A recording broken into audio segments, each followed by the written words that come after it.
Okay. I've got 15 rounds of that Czech 1963 surplus ammo in here.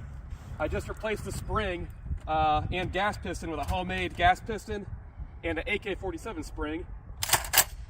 And it seems to be about the right tension. So I'm gonna give her some test fires. I'm just gonna shoot that log standing up.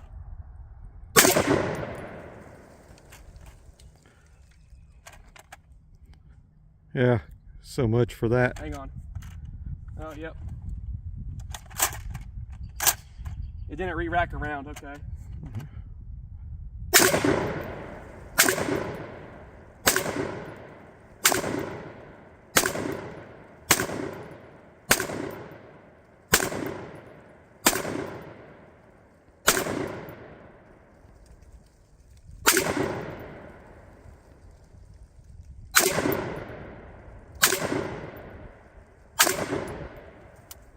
Last round.